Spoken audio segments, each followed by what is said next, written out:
Assalamualaikum teman-teman semua, kembali bersama Master Simple.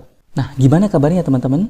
Mudah-mudahan di masa pandemi ini kita semua senantiasa diberikan kesehatan dan tentunya tetap semangat dalam menyiapkan tes SKD yang sebentar lagi akan dimulai.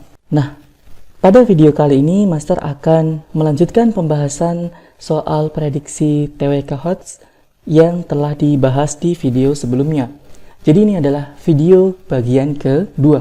Sebelum Master melanjutkan pembahasan tentang soal-soal TWK yang sesuai dengan kisi-kisi, jangan lupa selalu mendukung channel ini dengan cara klik tombol subscribe, like video ini, dan share ke teman-teman kalian. Di video kali ini, Master kembali akan merekomendasikan dua platform belajar untuk persiapan menghadapi tes SKD CPNS nanti.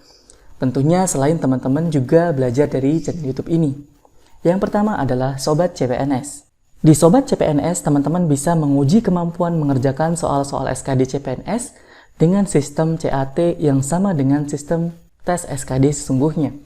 Selain itu, teman-teman akan mendapatkan 30 paket latihan soal, ribuan soal tryout SKD Premium, tryout akbar dan ranking nasional, dan tentunya materi dan pembahasan soal yang sangat lengkap, dan yang paling penting adalah dengan harga yang murah, hanya dengan Rp65.000, teman-teman bisa mendapatkan semua fasilitas yang tadi disebutkan.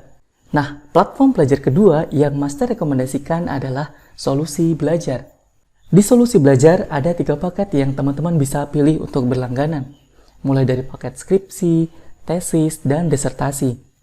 Paket disertasi menjadi paket yang paling favorit yang banyak dipilih. Karena hanya dengan kurang dari Rp150.000, teman-teman akan mendapatkan banyak sekali fasilitas unggulan.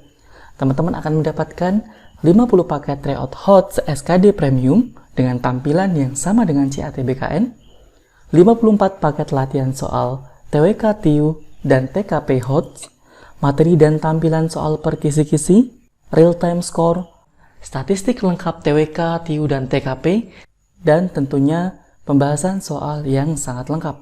Bukan hanya itu, teman-teman juga akan mendapatkan tryout premium 1 pekan sekali, dan ini di ranking secara nasional. Sobat CPNS dan Solusi Belajar insya Allah akan menjadi langkah awal teman-teman untuk sukses di tes SKD CPNS nanti. Jadi, tunggu apa lagi? Bagi teman-teman yang berminat, silakan langsung klik link di deskripsi. Kita langsung lanjutkan ke soal nomor 11. Sebagai penyempurnaan konstitusi, maka terjadi beberapa kali amandemen. Salah satu pasal yang diamandemen adalah pasal 24 Undang-Undang Dasar Republik Indonesia tahun 1945 tentang kekuasaan kehakiman. Maksud pasal tersebut diamandemen adalah A.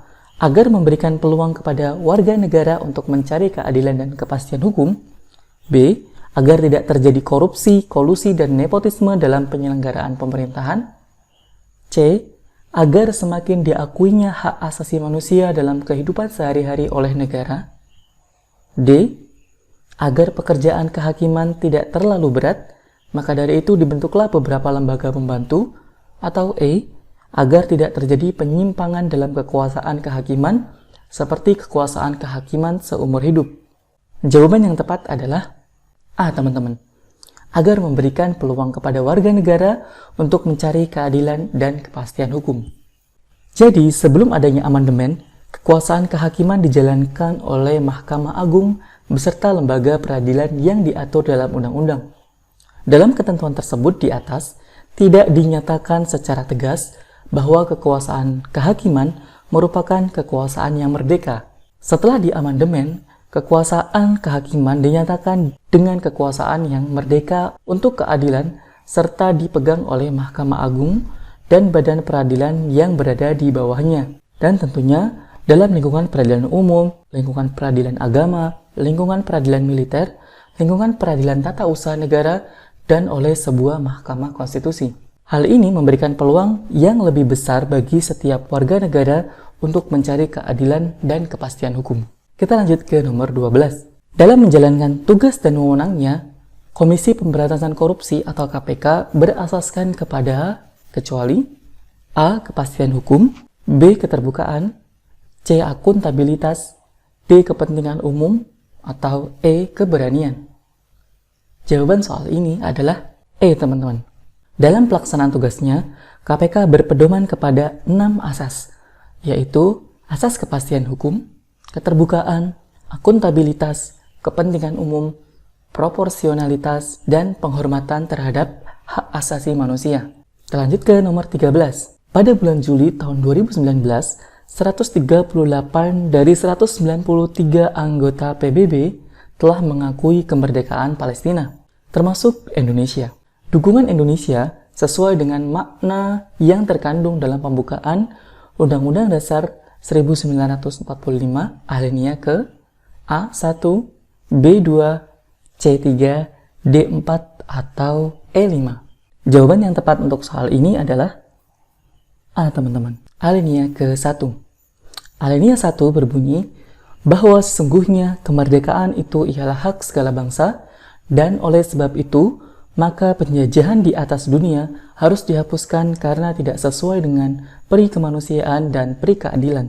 Hal ini jelas menunjukkan bahwa Indonesia menolak segala bentuk penjajahan, termasuk yang ada di Palestina. Kita lanjut ke soal nomor 14. Isi Undang-Undang Dasar 1945 dapat dibagi menjadi 2 bagian, yaitu pembukaan dan pasal-pasal. Dilihat dari tertib hukum, kedua bagian itu mempunyai kedudukan yang berbeda. Bagian pertama atau pembukaan memiliki kedudukan yang lebih tinggi daripada bagian kedua.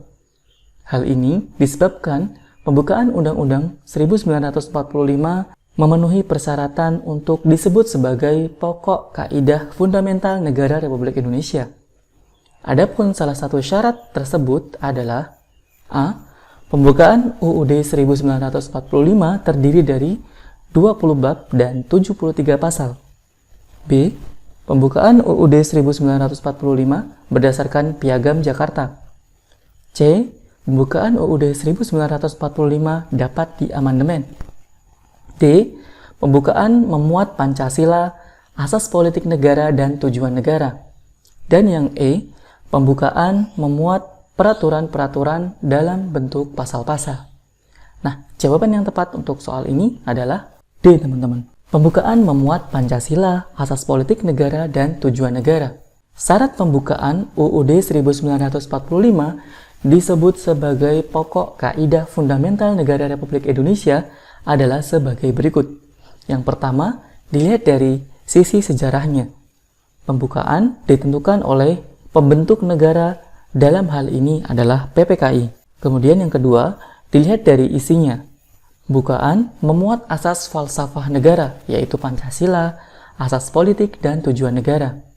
Sedangkan yang ketiga, pembukaan menetapkan adanya suatu UUD 1945 yang bersifat tetap, tidak dapat diubah, apalagi diganti oleh siapapun. Kita lanjut ke nomor 15. Suwardi Suryaningrat atau yang lebih dikenal dengan Ki Hajar Dewantara adalah seorang tokoh nasional yang berkontribusi sangat besar dalam mencapai dan mengisi kemerdekaan.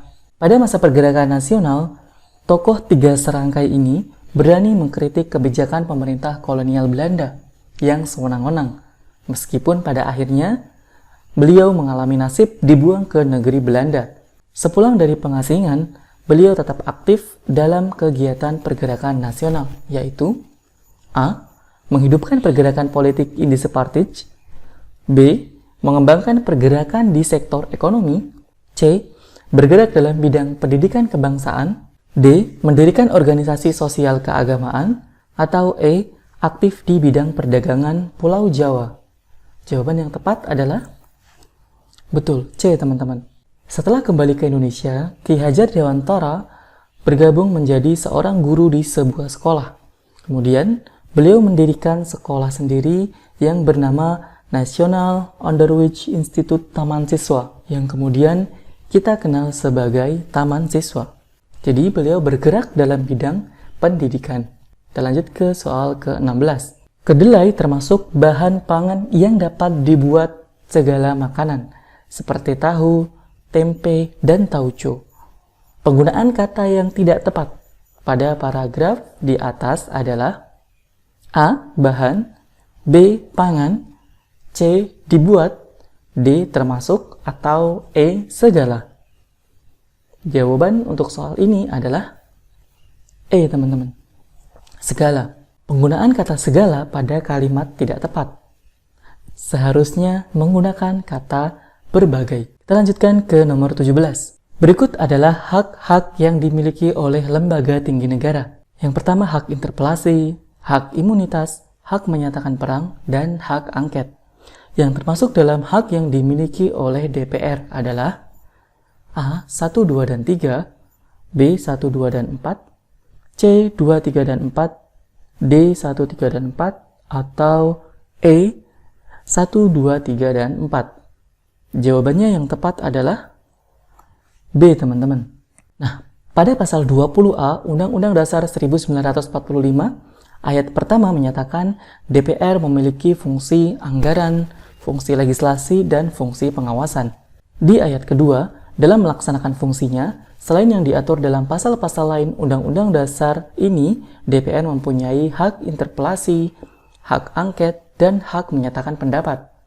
Di ayat ketiga, selain hak yang diatur dalam pasal-pasal lain UUD ini, setiap anggota Dewan Perwakilan Rakyat mempunyai hak mengajukan pertanyaan, menyampaikan usul dan pendapat, serta hak imunitas. Jadi di sini yang tepat adalah 1, 2, dan 4. Kita lanjut ke nomor 18. Jika Presiden dan Wakil Presiden mangkat, berhenti, dan diberhentikan atau tidak dapat menjalankan kewajibannya dalam masa jabatannya secara bersamaan, maka pelaksana tugas kepresidenan adalah apakah A.